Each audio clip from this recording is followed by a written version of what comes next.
Illustrator 10 এর previous version অথবা 10 এ যদি কোনো প্রকার ফাইল সেভ করে থাকি, সেই ফাইলগুলো যদি CS3 অথবা CS4 এ ইম্পোর্ট করতে যায়, সেক্ষেত্রে আমাদের সামনে একটি মেসেজ প্রতীয়মান হবে। সেই মেসেজটি হচ্ছে file.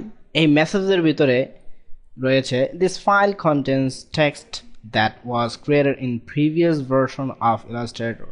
This legacy text must be updated before you can edit it. আমরা এই সমস্ত টেক্সট যুক্ত যেই ফাইলগুলো ব্যবহার করব Illustrator 10 অথবা প্রিভিয়াস ভার্সনের, সেই ক্ষেত্রে ওকে করে যদি ফাইলটিকে ওপেন করা হয়, এর ভিতরে যে টেক্সটগুলো থাকবে সেগুলো এরকম ক্রস সাইন আকারে দেখাবে, অর্থাৎ এটিকে এডিট করা যাবে না।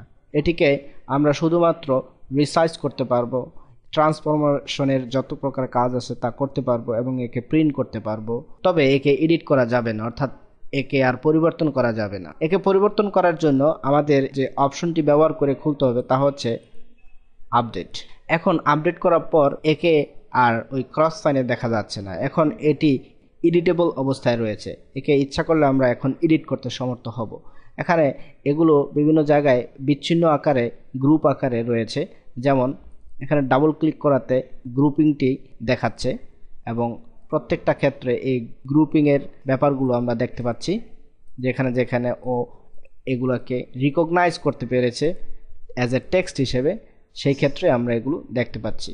আরেকটি কথা মনে রাখতে হবে যে ফাইলটি আমরা ইলাস্ট্রেটর 10 অথবা প্রিভিয়াস ভার্সনের খুলেছি CS3 অথবা 4 এর ভিতরে, সেই ফাইলটি উপরে টাইটেল বারে আমরা দেখতে পাবো কনভার্টেড নামে, এবং এই কনভার্টেড নামে যদি আমরা একে দেখতে না চাই, সেই ক্ষেত্রে এডিট থেকেই প্রিফারেন্স এবং জেনারেল এর অ্যাপেন্ড কনভার্টেড আপন ওপেনিং লেগেসি ফাইলস এটিকে ডিসলিট করে চলে আসতে হবে, তাহলে খোলার সময় আর কনভার্টেড অবস্থায় এই নামটি দেখাবে না। যদি এই ফাইলটিকে আমরা আবার আপডেট না করেই খুলে ফেলি, সেই ক্ষেত্রে একে কিভাবে এই অবস্থায় থেকে আপডেট করা যেতে পারে, তা করার জন্য আমরা open legacy, update all legacy text, update selected legacy text, আপনার দুটি যে কোনো একটি কমান্ড ব্যবহার করতে পারেন। সিলেক্টেড অবস্থায় এর আপডেট করতে পারেন অথবা অল লেগেসি টেক্সট, ঠিক পূর্বের ন্যায় এটি আপডেট হয়ে যাবে।